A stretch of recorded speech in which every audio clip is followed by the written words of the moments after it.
Hello, everyone. Let me just toggle a few things here. Appreciate y'all coming and spending your afternoon, morning. For those of you in Australia, your evening.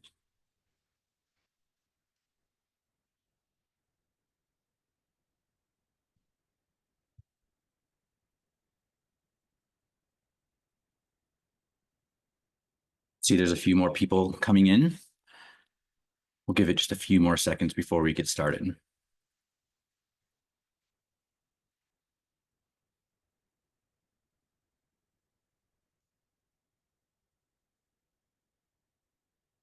All right, the numbers keep climbing here. Just give it a few more seconds.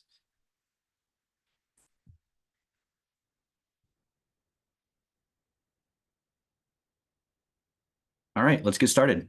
Again, thank you for spending your time with me this afternoon. I wanted to do this webinar because I am knees to elbows deep in all of this AI stuff. I'm having conversations, I'm having lots and lots of interest being sent to me, and I'm also just really enthralled in all of this. So my hope for us this afternoon is to do just a few things.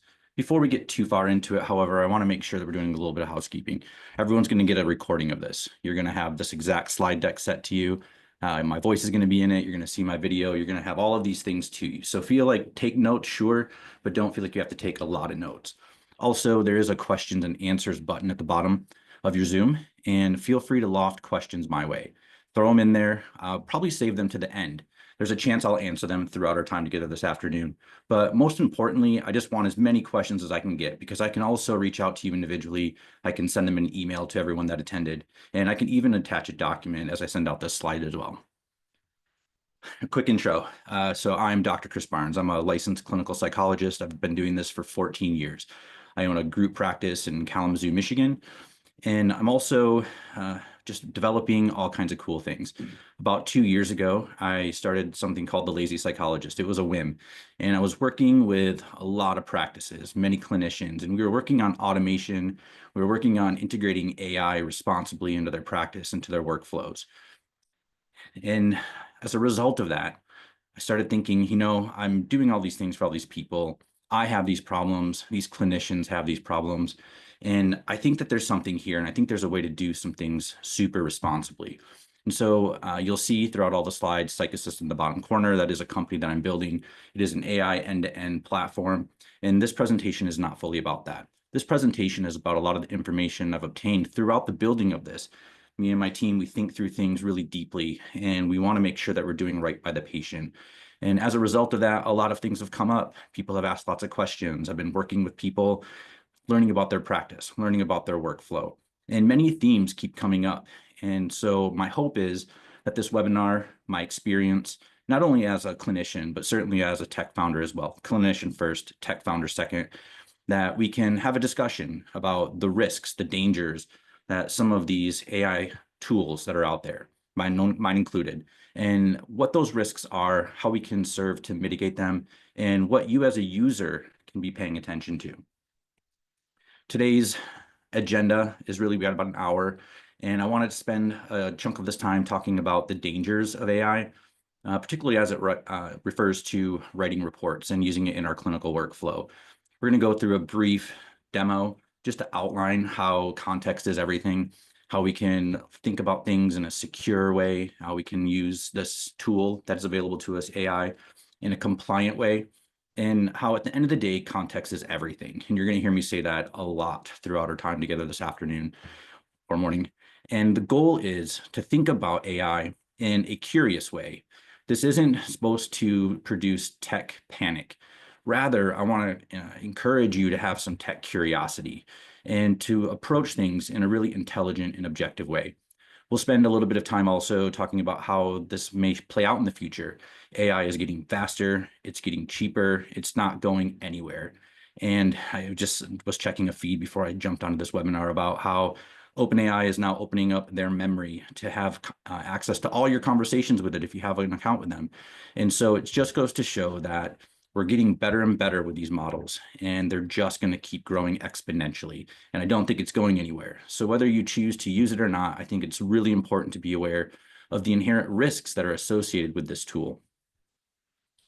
All right, so as we get into the details here, what AI should do is it should speed things up.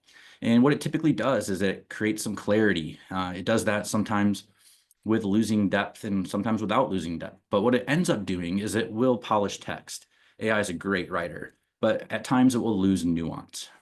Furthermore, we can use it to integrate some patient context. We can understand it. We can understand our patients or the documentation that we produce in the context of lots of different sets of data. However, without the training that we go through as clinicians, oftentimes some of that nuance or the signals and all of that noise is lost. And although it will produce something that sounds good, it sounds brilliant at times, it may lack some integrity. It may lack some nuance. It may lack some details, even though it sounds good. And the worst part of this is our patient may never know, but sometimes we don't even know. But that's the goal of the conversation we're hoping to have this afternoon, is how do we use these things in such a way that they are objective as they can be, with our nuance, with our clinical integrity still intact. Some things that I think AI should do when it's done right. I think it should enhance our workflow. It shouldn't replace our workflow. It shouldn't replace our brains, especially. We went to school for a very long time. And throughout that time, we were able to sit with some of this stuff. We were able to be in it and experience it as a clinician. And as a result of that, we're able to identify almost on autopilot some of the nuance and some of the signals throughout the noise that we experience as an assessment psychologist. And when we're using tools like this, sometimes that can be something that is a risk as well. It can lack that signal and noise clarification. What I hope it does do in the future also is it integrates data throughout the full patient context. Many times we're writing in silos or sections. We're saying, write the WISC, or then write the CPT, and then write the BASC. And we're doing that independent of one another. As an assessment psychologist, I know the value in understanding data through data. And if we're writing in sections and silos, sometimes we're losing that nuance. We can use LLMs or AI to surface patterns. Sometimes we have our own workflow as we're looking through data, and we're looking for things that we know we should be looking for. And as a result, because we're all overworked, burnout is a real thing in our world, we may miss things that would otherwise jump out to us. And at times we can use large language models to do that. When we don't use large language models in a way that are helpful or responsible, we can do some real harm. This could result in potential misdiagnosis. If we put some labels in a document, and these documents follow our patients, they follow our patients for a long time in some situations. They go to schools, they go to doctors, they go to medical doctors. If we put a wrong term in there, or if we mislabel a child, sometimes that can have some pretty significant effects long term. And just a simple misplaced term like ADHD can follow that child for years. And it can influence their treatment. It can influence their interactions with the school system and perhaps even their identity if they over-identify with some of these labels. So we have to believe that if we do this as humans without the use of AI, the likelihood that we do it with AI is all too high. And no matter how good it is, that is still a thing that's going to happen. This isn't a hypothetical situation. And in fact, it is happening right now. Reports written by humans and reports also written by AI, they tend to be stamped with authority, but sometimes they can be missing context, they can be missing nuance, they can be missing truth. And that is really what I hope to underscore so much throughout this webinar this afternoon, is that yes, AI can be a fabulous tool, and it's a tool in your toolkit, but it's not the only one. But we also have to know how that tool works. And this isn't just a conversation about any one particular tool. There are many tools out there, and you'll see some here, some may be familiar to you. There's a lot of stuff hitting the market these days. I feel like every time I check a social media feed, there is just a new tool that's coming up. With that, we have an ethical responsibility to our patients. We have to be able to build tools. These folks founding these tools, some are clinicians. You'll see Dr. Sharp here. He is a friend of mine. We call ourselves frenemies at times. And we're both building these products, but we are first clinicians and we are second tech founders. And all the people who are clinicians who are building these models, we have to weigh profit versus protection. And there is a lot of opportunity to make some profit in this world. And there, as you can see, as you sift through Facebook, that many tools are out there, perhaps with the intent of making profit. But that's not why we need to use these tools. We need to use and build these tools even furthermore to automate the things that are easily automated, to free up our cognitive resources. So each founder here, we're balancing this responsibility, what is possible, what is probable versus what is profitable. But underscoring all of that, we have to make sure, and I'm certainly doing this myself, what is safe. So the founders who are clinicians, we have licenses as well. And we have to make sure that we are clinician first, founder second. And that is certainly something that I attempt to do myself. So some of the real risks that are associated with AI. There is this fundamental tension, and that is automation needs structure and clinical writing requires nuance and context. Yes, that is the case. However, you'll see throughout the demo that I'm going to do this afternoon, and maybe some of the things you've done yourself, that, excuse me, that oftentimes we miss that context. And as a result, we don't there's a very large potential that we're unable to really produce quality documentation. And perhaps if we do get a great first draft out of these AI models, we're still spending a significant amount of time, perhaps just as much time or just under the same amount of time that we would spend if we were writing these straight from scratch. Furthermore, we have to make sure that the assessment data that we're using and that is being thrown into these models safely, of course, is viewed through multiple lenses. As I alluded to earlier, oftentimes the folks I've been working with have reported that we're building sections of reports. We're looking at this section and rewriting it with a certain voice. So we're summarizing this document, and it's all done in a silo. And the goal, I hope, with AI and the risk of AI, if we don't do it properly, is that we do this in individual silos and therefore we lose that very context. And as you can see here, I think that the goal is to produce reports that are not only accurate, of course, but furthermore, they're meaningful, they're actionable, and most importantly, they're human-centered. These are things that follow our patients. These are things that are our marketing in some ways. They are a product of our work. And if we can't trust the output, if we can't understand how they work, and if we furthermore don't understand the risks, we then put our patients at risk. So I mentioned earlier that I've been working with a lot of clinicians, whether it be through consulting or through client calls or even just friends of mine. And a lot of folks will say, hey, Chris, I don't know about this stuff.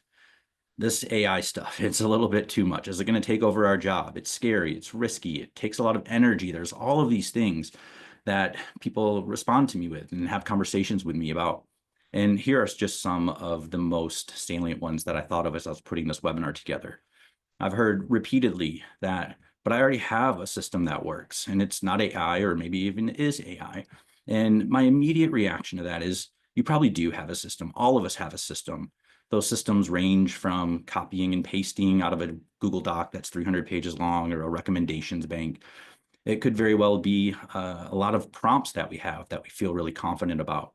And what we want to do is we want to make sure we're not missing the opportunity to highlight some of these unique patient data patterns.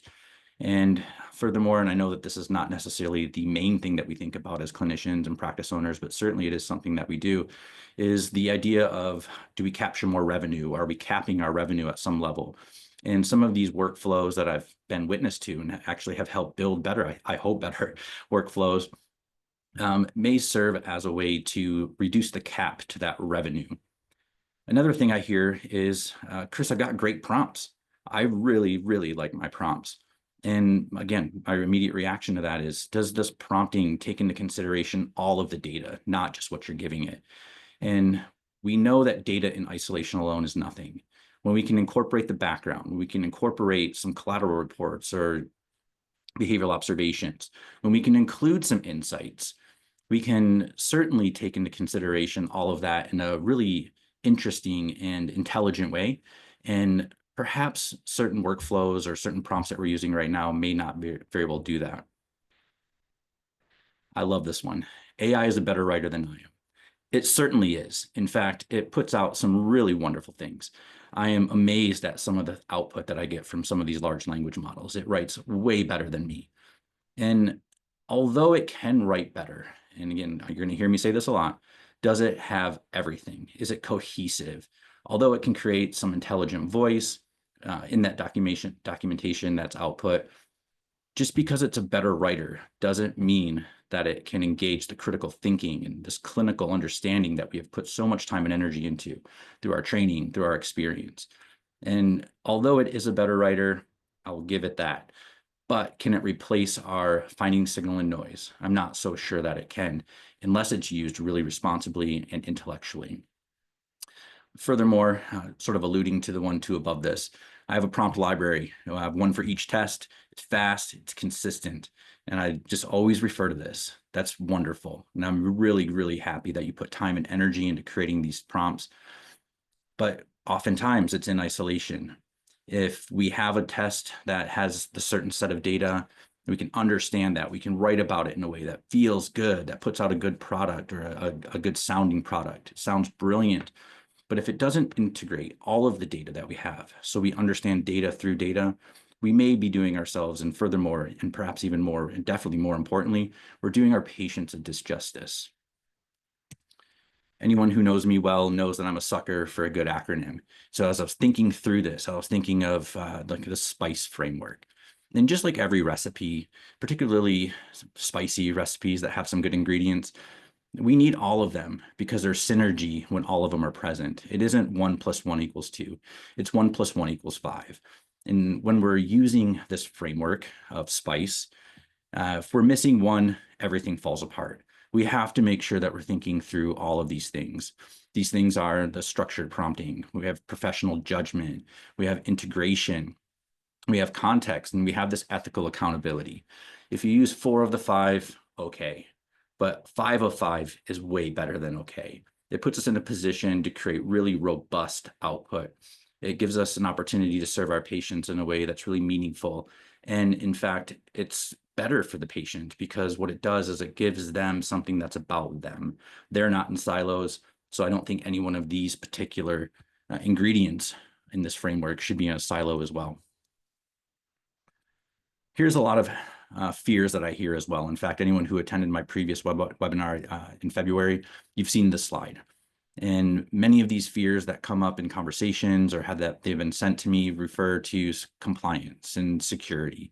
They refer to the accuracy and is AI going to take my job? Will it make me obsolete? I don't think it will. In fact, I think it's going to make our job much more robust if we know how to use it. And furthermore, this idea of control. And I'll give you a second to look through this. And if you'd like, think through which one of these 5 really resonate the most with you. If you had to have one of them that you stuck a pin in, that was you, I'm just curious what that is.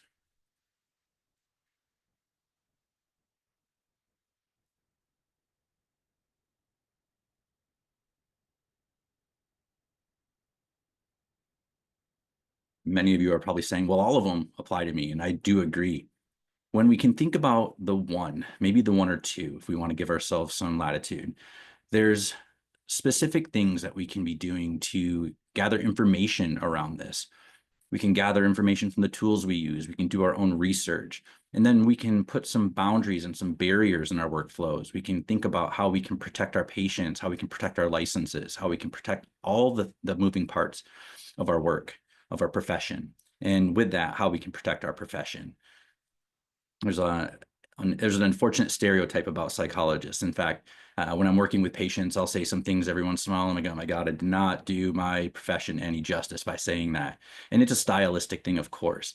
But if we're using tools that have a tendency to, you could figure it out pretty quickly that there's an AI that wrote this, does that then take away our credibility? And so, again, you're going to fall somewhere here more heavily than the others. Many of us are stretched across most of them. The idea being that when we can identify where our most significant fear is, where our biggest area of risk aversion falls, it helps us really develop a framework of how we can address that. And when we can address that, we can feel more confident within it, and everyone benefits. In the market today, I mentioned this just previously, we're being flooded. About a year and a half ago, when AI really started to gain some momentum, it was a little bit before that it really hit the market with a lot of intensity, although it's been around for a long time. There's a flood of things. And the models 2 years ago were not that good, particularly in comparison to what we see now. And so the market was flooded. There were people throwing HIPAA banners on their websites. There were all of these things that were happening, and we were playing with them. We were interested in them as a profession, and we were getting reasonable output. Now, they have tremendously progressed in quality. They have reduced in cost. There are certainly risks across this developmental way of looking at AI. And because everything happened so quickly a few years ago, I think some of us settled and we thought it was good enough. And as a result, it started producing decent output. It sped up our time. It did all of these really wonderful things, but perhaps there was some transparency lacking. We got really used to some cheap subscriptions, a $20 a month GPT, which again, be smart, don't put patient information into something that isn't verified HIPAA, that they're following the rules of HIPAA, that they haven't given you a BAA. Be smart. If you wouldn't put it on a billboard, please don't throw it into any models, unless of course you have some documentation outlining its security. But the idea is that we got used to playing around with some pretty cheap things. And as a result, that then set the bar. But things are advancing and our needs are increasing, and our risk aversion is also increasing because we're seeing some specific risks. A year and a half ago, we were playing around with these things and we were writing reports and we were using it for notes, and there's some AI scribes out there that are really nice. And what it was doing was making things sound really good. They were shitty, brilliant reports that were being generated. And we got excited, but I think many of us started to see that it was lacking nuance. It didn't have that context that I've referred to so many times. And what we want to do is we want to think about how we can mitigate some of those things. Another thing that really I think happened about 2 years ago when it started to hit the market pretty hard is there was a lot of chatter about as a clinician, do we even want our patients to know that we're using these things? And because it was so easily used and it was so disguised, and there was this likelihood that a patient would never know, we got scared as clinicians. Like, what do we do? Do we put it in our consent? Do we, et cetera? I know there's a lot of information out there. I have some as well if anyone needs that. In fact, I think I'll include that in the email that I send afterwards. All of these fears that happened, particularly a year and a half ago, they started building. And I think as we get more and more into it, they just grow in intensity. We have to think about how we're going to address those things. There's been research on this, and it's growing in the last 2 years. We've seen a lot of it. There's some pre-published things. I've got, I think, one in this list. But nevertheless, there's also been some peer-reviewed things. And this is some of the main points that I was able to extract from some of the research that I was reviewing prior to this interview. And I'll just read them. LLMs can mimic intelligence and empathy, but they lack clinical judgment, experience, and true contextual understanding. Again, although we can produce some brilliantly or some shitty brilliant reports, it may very well miss that contextual understanding. And more often than not, if it's not used wisely, safely, and intelligently, it can certainly do that. AI-generated reports can impress with form, but they lack substance and formulation, and it's potentially eroding the professional identity and expertise as psychologists. Sometimes within our profession and those outside of our profession that are looking in, there are lots of questions about what are we even doing as an assessment psychologist? How is going through the TOM going to tell me anything? How is a score on the WISC or the WACE? How is it going to tell me anything? A lot of these patients don't really understand these things. And if we then are throwing out to the world that we're using an AI model to help with us without really communicating or even understanding ourselves how we're using it, it then puts more lack of trust.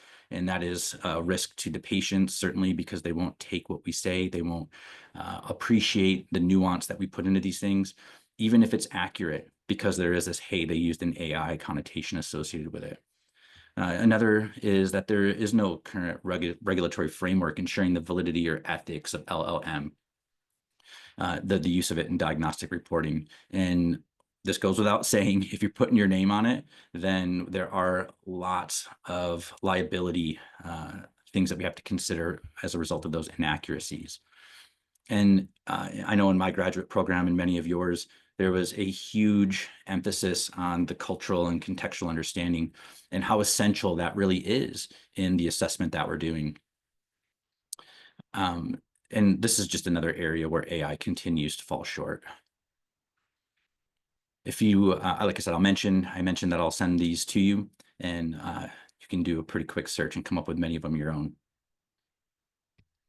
So I want to transition a bit to the more specifics, although I have been pretty detailed, I hope, to this point. I want to speak specifically about where AI can go wrong in the report generation process of the assessment. Although I've mixed in here or there the idea of, this affects our patients, much of the discussion thus far has really been on the clinician side of things. But I think that should only be at most 49% of our equation. At minimum, 51% of our equation should be patient, patient, patient.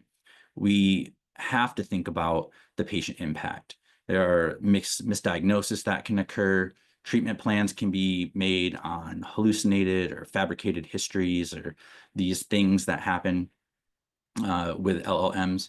And what we want to make sure is that not only are we protecting our patients, because they are our priority, that we're protecting our profession, and we're protecting our practice, and we're protecting ourselves. But first and foremost, a minimum of 51% of this equation is the patient first. So LLMs want to make us happy. They give great sounding things. There is this illusion of precision. It states things with a lot of authority. It's a bit of a dopamine kick for us. Wow, I can't believe I just got that. This was so easy. This was great. All I have to do is a little bit of editing. It's kind of great until we stop and think. And that's the important piece, is stopping and think. LLMs or AI models, they can use a lot of definitive language. They can fabricate symptoms because it sounds good and fits within this story that's coming out of it. It may very well misinterpret scores if we're not paying attention to that, or if we're in a rush, which many of us are all too often. And as a result, this then gives us crummy output that sounds brilliant, but might be shitty. And we have to also consider how some of the situational factors that go into the patient understanding can really play out at scale. Some of the things that might lead to these failures of AI. I found three main categories. The first of which is the user. That would be you and I. That'd be the clinician. Many of us are not trained. Many of us have not played enough with it. Many of us have dabbled, but then maybe aborted mission. And if we're using this, we have to make sure that we're using it in a way that isn't just plug and play. We can't just use vague inputs. We have to understand the patient in the context of the patient, as well as the context of us as a clinician. But if we're putting crummy in, we're very likely to get crummy out.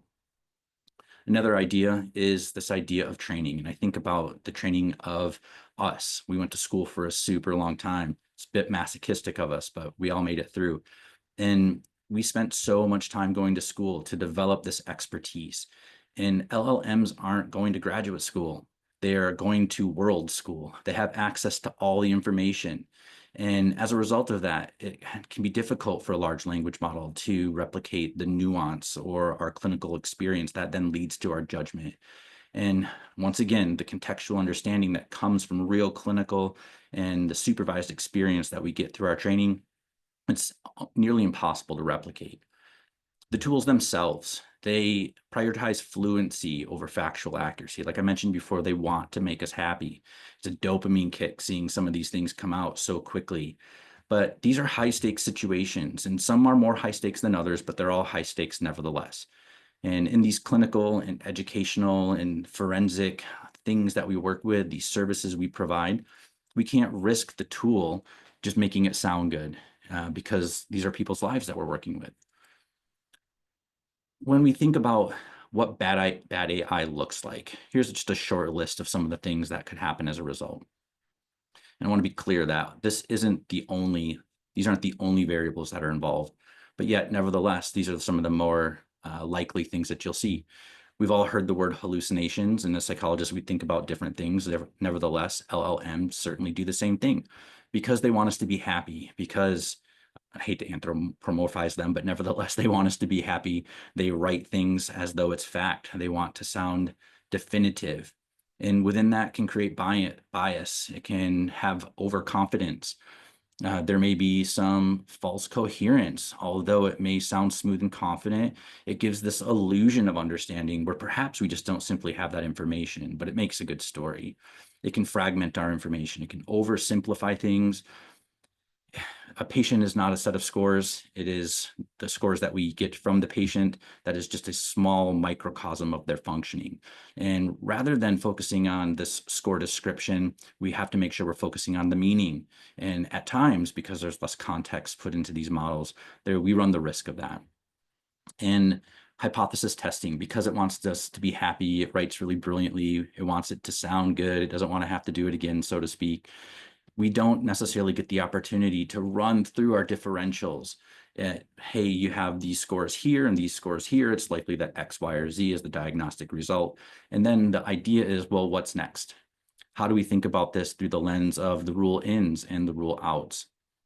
These are all the main, I think, most significant things that happen despite many other risks being available and a result of. I was listening to a podcast yesterday. It was perfect timing that this quote came out. I had never heard of Goodhart's law before. And Goodhart's law is this: when a measure becomes a target, it ceases to become a good measure. Now, the way I think about this in the terms of AI, we often get enamored in the time savings that these large language models can do. And they certainly do save time if used well. But if time is the target, if we're after time savings, it's a crummy measure of the quality and of the tool. And just because you buy a Lamborghini, it's not because you want to go fast. We buy Lamborghinis, some people buy Lamborghinis for the experience. There's a lot of other variables that go into the decision to do that. And then the speed at which you can get from A to B is just simply an outcome of that decision. If we wanted to go fast, there's lots of ways to go fast. It isn't a Lamborghini. And the same is true with these large language models. They're flashy, they're fun, they do save a lot of time. But if we're focusing on time alone, then that's a tremendous risk to our patients, because at the end of the day, they are the ones that have to benefit. All right, let's see this in action. I'm going to share my screen in just a moment, and I'm going to run through a pretty basic example, and you're going to see how basic it is in just a moment. But the idea here is to highlight how context is everything. But before I get there, I want to chat about how GPTs are everywhere. There's the big ones. There's OpenAI's ChatGPT, there's Anthropic's Claude, there's Google, there's all these huge things out there. And most of the tools we're using are what we call AI wrappers.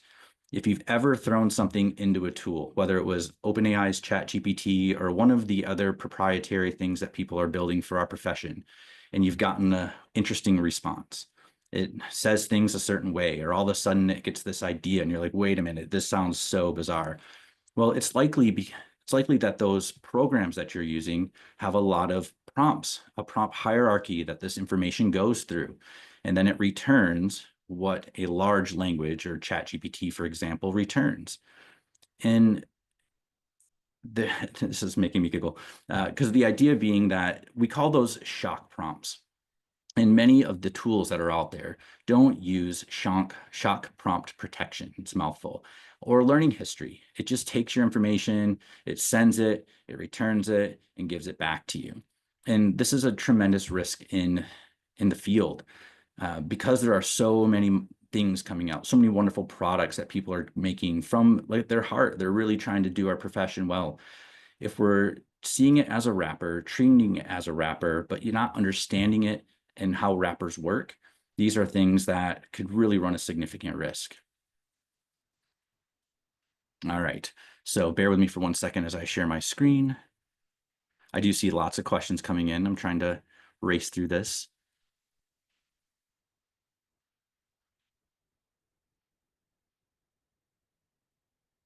All right, so I am going to share ChatGPT, the one that probably everyone knows the most. And this is very basic. Please, I'm going to say this a few times.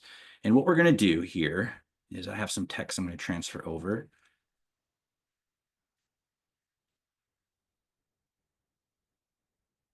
I'm going to ask ChatGPT this. I'm going to say, take these scores from the WISC and summarize it in a narrative paragraph style. And we're just going to see what happens.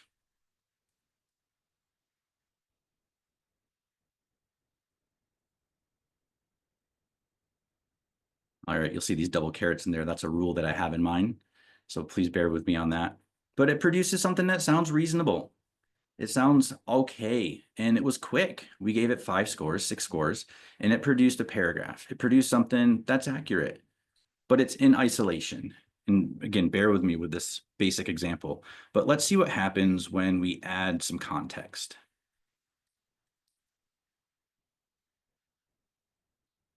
What I want to do is I want to add that this person was referred for difficulties with sustained attention, inconsistent school performance, and the possibility of ADHD.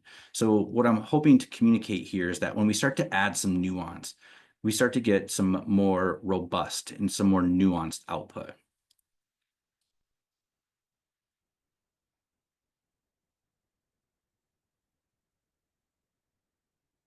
All right, so very, very quickly, but again, time is not a great measure of quality. It started to communicate that there are these certain scores here that are consistent with the referral question. Okay, great, we might be onto something.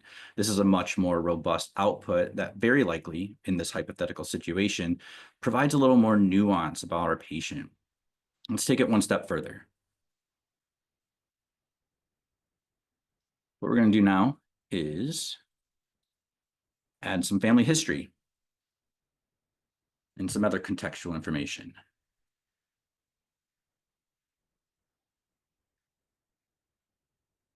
I'll take this whole string, I'll put it in a document and send it along with the slideshow as well. But we can start to see how it starts to include the family history of ADHD. Again, very basic. Please don't ever do this. This is just to highlight the idea that with more context comes better output and more nuanced output. At the beginning, we had this first paragraph. Great.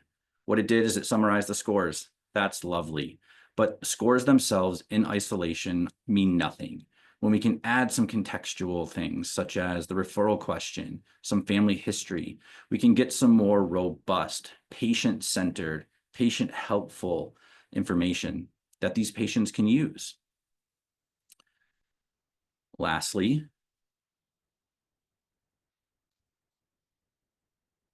data from one measure means nothing without data from another measure. So I'm going to throw in the CPT. So we see in this whisk that the PSI through the roof, kids crazy fast, but CPT stuff was all normal. What does that mean? Let's see if the GPT can handle it.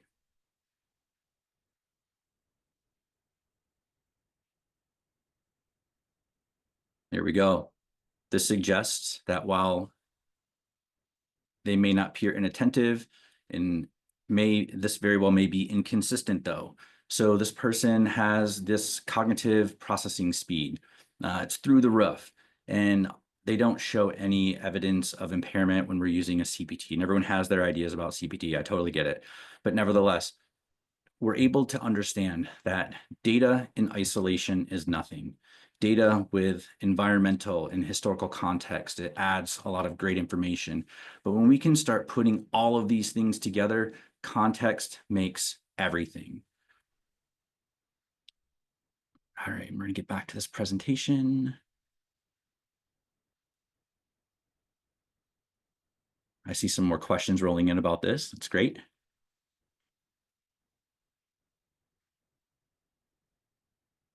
All right. So context is everything. And when we start to incorporate this context, we turn data into insight. These numbers aren't just numbers in isolation anymore. We can understand it through other data. These scores are no longer just scores. They help us understand the story and communicate the story of the patient. And then fragments of information, if we're building our report in sections, if we're looking at data in silos, if we can use it with context and well and intellectually, it helps create this full picture. And it's this integration of information. It's how we really get to communicate our internal working in a way that's faster. Again, not a great measure, but nevertheless faster. It's more robust. But furthermore, it does our patients justice because this has to be a patient first thing. So I'm going to give you a little bit of a transparent look inside of PsychAssist. And I built PsychAssist based on my understanding of how my workflow works. And it turns out that I'm not alone. It turns out that a lot of us have a lot of the same things. And so as we go through this, I want to highlight this idea of how we can use AI in a way developmentally and contextually. We are part of the context of the patient. We are part of the context of the assessment. And when we think about us as a clinician and our documentation, we have to think about our unique characteristics of our clinics, of our services, and our writing styles. And so when we can help configure some of these things in a system or an AI or whatever we have, we can start to identify the contextual variables that we ourselves as clinicians bring to the report writing process. Each session within the service or the intent of the service is another contextual variable. You may very well have the same battery for 2 questions that you're trying to answer, but the question itself, the reason the patient picks up the phone, that is an important characteristic, an important variable that we have to take into consideration with the context of our writing, with the context of our output. And so we can see that when we bring our style and we bring our service style into it, we've already created just another layer of robustness in these outputs. And whether you're using an actual tool that's focused on assessment psychology or you're piecing it together using other tools, that doesn't really matter. The idea being that context is everything, and we have to take into consideration all of the context that we have available to us, including ourselves and our stylistic preferences as we're going through assessments. Data alone is nothing. And when we have behavioral observations, when we have the feeling of the room, which purely qualitative, sure, but that's where our clinical experience comes in. This is another important variable. I don't think any of these are necessarily more important than the other. Just like the SPICE framework, they all have to be present. If you miss one, the recipe sucks. And so when we can make sure we're incorporating our behavioral observations, which is just another lens at which we can view the data, we create more robust, more meaningful, more helpful outputs. We've all been there where we've had someone in our testing room and they bomb something. Maybe their working memory scores are super low, but they were in and out of their seat. They were wondering how they were doing. They were shaking because they were nervous. So then the question then becomes, is that data real, or do we need to see it through the lens of the observations of how that data was obtained? I would argue that that is the case all the time, but all too often we're not necessarily training these models that we're using or even prompting these models that we're using to incorporate this important contextual variable. In the report itself, I think about this in terms of an inverted pyramid. All of these things are important, but we're all getting to one end, and that is a document. From the professional side, that is getting this document to the patient. It is a product of our service, but that's not what the patient is looking for. The patient, again, number one priority here, is looking for answers, and this document serves as a way for us to communicate the answers to the questions that they have and that perhaps were even brought up through the process of this assessment process. So the lifespan of the assessment, all of the data creates one source of truth for this patient. I know that historically I have been using all kinds of tools, but none of them talk to each other. We have 15 different tabs open. We have scores over here. We have our Google Drive. We have a doc open, and nothing is really communicated. And we're bouncing between everything. When we can have one source of truth, when we can think about the patient and the lifespan of their time with us, and that incorporates all of their history before they got to us, it creates a container of information. And that container of information is the context for that patient. And of course, we get to add our own variable to that. Again, minimum 51% of this is about patient value.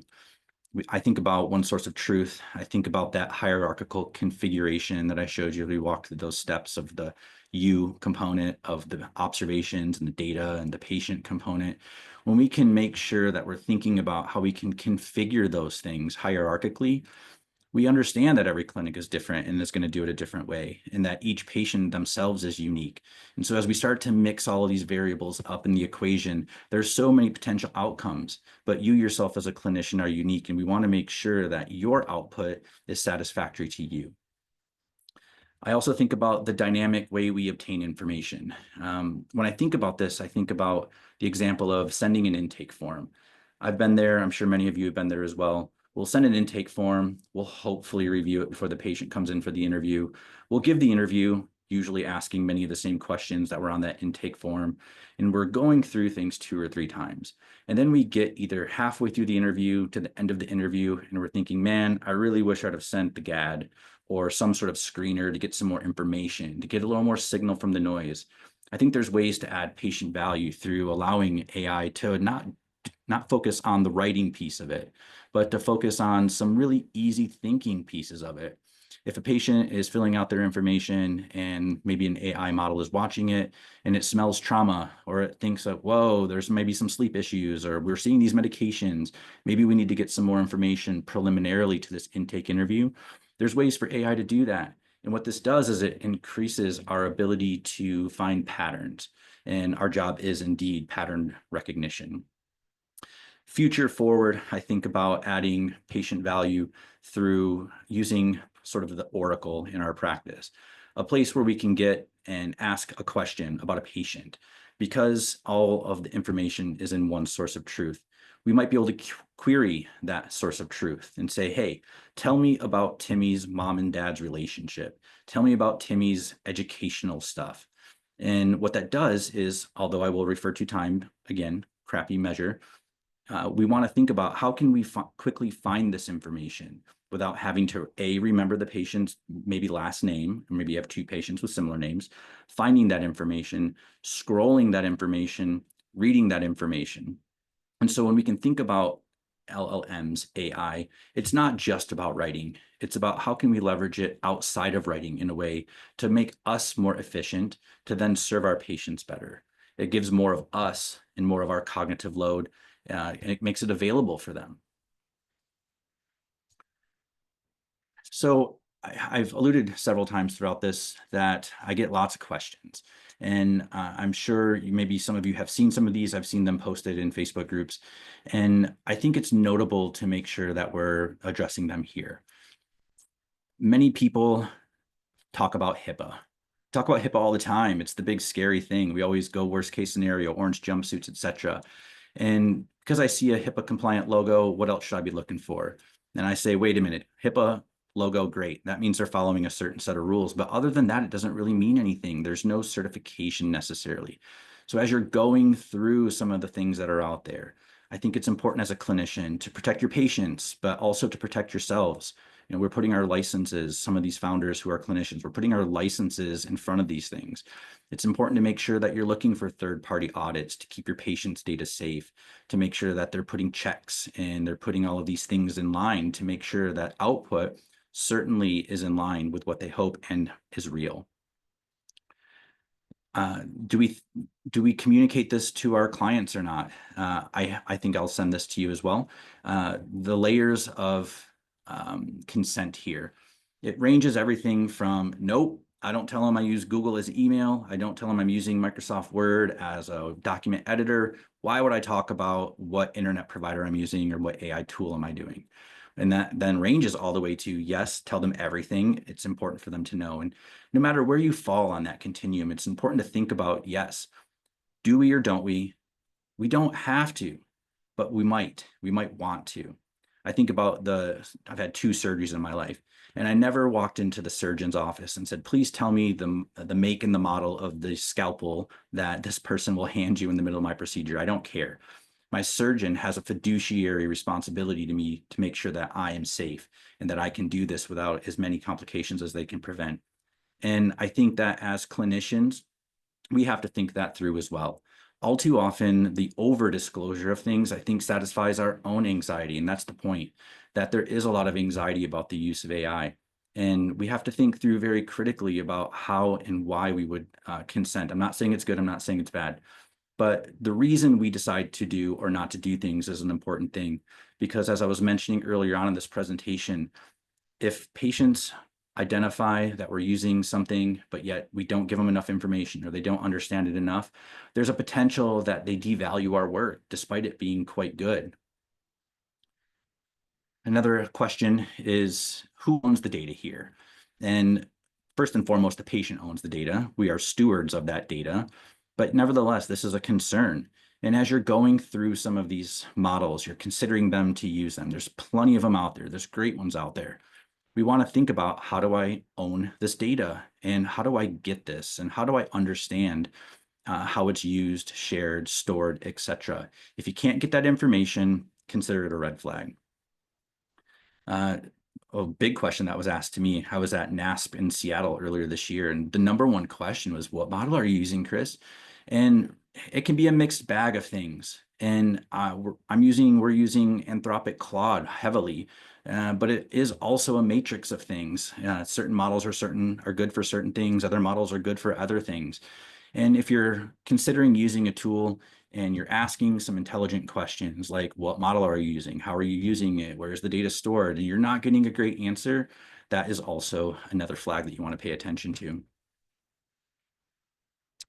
So as we wrap up here, I'm sure many of you are having similar reactions. These are reactions that I had as I started taking on this endeavor, which legit has been one of the best years of my life, but it has been overwhelming because I wasn't expecting all of the anxiety around risk that I actually experienced. I was taking a lot of things for granted. And as I've gotten into this, I've really started to evaluate what tools I use and why. And although I'm building something, I know I have to build it with the patient in mind, and then backwards chain from there, which means patient outcome is number one. And we have to set things up, and all of the founders out there have to set things up in a way that produces the highest likelihood that we're doing our patients good, and perhaps even better than they would if they weren't to use some of these tools. I love giving these webinars. I think it's fun. I mean, I low-key hate them because I don't like public speaking, but I really do get jazzed about them because it makes me think about how we can take hold of how this all plays out in our profession. Because I have so much access to this, I'm living this day in, day out, both as a clinician first and a tech founder second. It really gets me jazzed about how we can take control of this and make sure that we're mitigating as many risks as possible. And as a result, I think that we can leverage the power of AI. I do have confidence in it when it's used well, when it's used wisely and intelligently. And not only can we use it for documentation, which I know 99% of the people out there are going to do, we can use it in a way to quickly access data. We can create better outcomes. And whatever we do with this extra time we have, maybe we get to go for a walk with the dog, or we get to play a little ping pong here or there, or we get to do a lot of really cool things that then in return fill our batteries up, giving more of us to get to our patients. All right, I'm going to take a sip of water. That's my information. I'm going to scroll through some of these questions here in the remaining minutes that we have. Yes, Dr. Lockwood, APA does have guidance on this. There was a document I sent out in the webinar I gave previously. If anyone wants that, just go to my website, psychologist.ai. I think you go to the previous webinars tab and you can sign up for that. Whether you watch that is up to you, but you'll get that document as well. I think it's 50 pages. It was such a beast to create, but that I do refer to that, and there is a significant, there is a link to that document as well.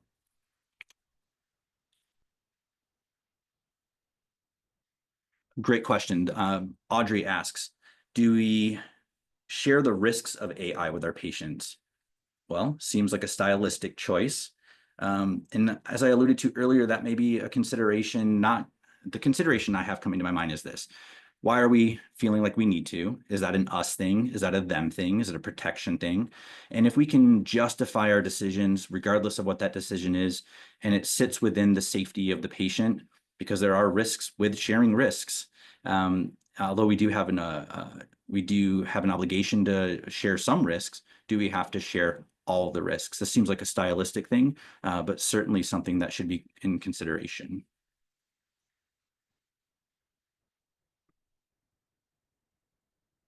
So many questions. I'm so sorry.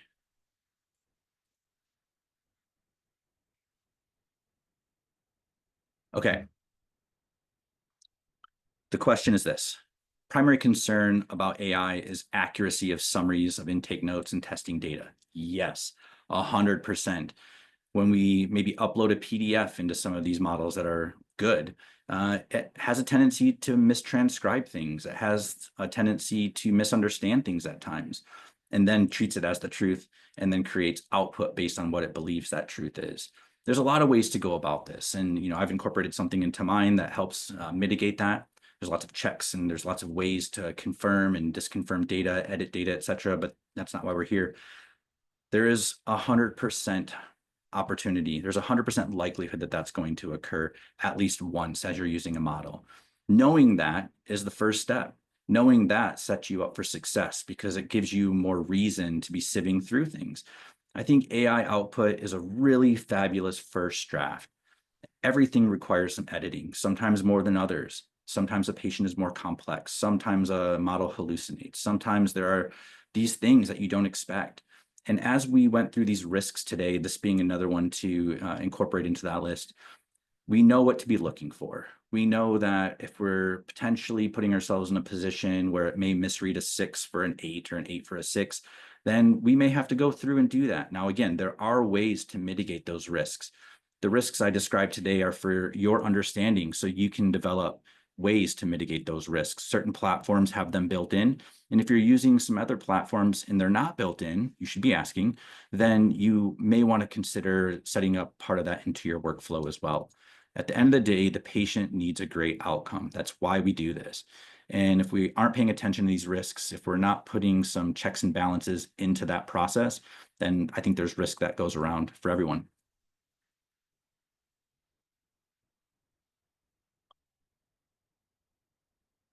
All right, keep the questions coming. I'm trying my best to sieve through them. Great, a training question. Melanie has asked. Her concern is training the next generation of psychologists. So how do we build professional judgment in learners when they are of the mindset that they can rely on AI? Perfect. I have a graduate student in my office right now. Hi, she's in 2 rooms over. She's watching. And people ask me, Chris, when you're training students, do you include AI training? And I say, yes, day 1, go play. I have a very, very watchful eye, a huge watchful eye over it in the beginning. And my view is this. I said this in the very beginning. AI is going nowhere. It's getting better. It sounds wonderful, but it misses things. And if we can train our students now, whether it be through a practicum experience or even some of the graduate programs out there, if we can incorporate some of these things, we're giving them access while supervised, understanding the risks. And I think it makes them better clinicians. And yes, clinical understanding, clinical decision-making is absolutely important. And if we can do this in a supervised way, because by the way, if we're not letting them do it, they're going to do it anyway. If we can do this in a supervised way, I think that helps mitigate that risk. Everyone's mileage may vary. I sit in that pro, go use, go play, go ask lots of questions, sit with me while I use it. So we can monitor and look at those things that they don't even know they're doing that could potentially be harmful. All right, please get your final questions in here.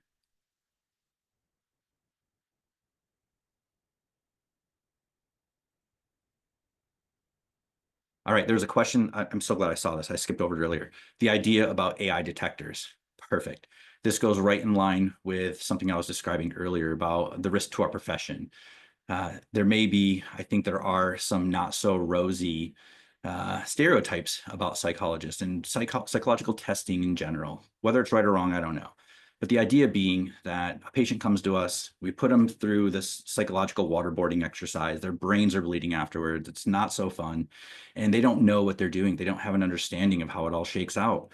And then on top of that, they take the report we give them, they loft it into some sort of AI detection. Lo and behold, it's 100% AI detectable.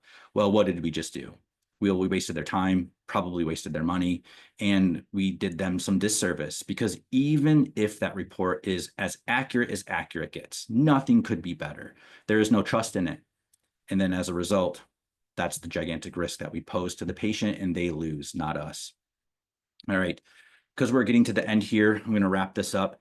If you have questions, send them to me. My information's here. Email me, find me on LinkedIn. I'm active in a couple Facebook groups. You can find my dad jokes there as well. But I certainly appreciate everyone's time this afternoon. I look forward to chatting with you more.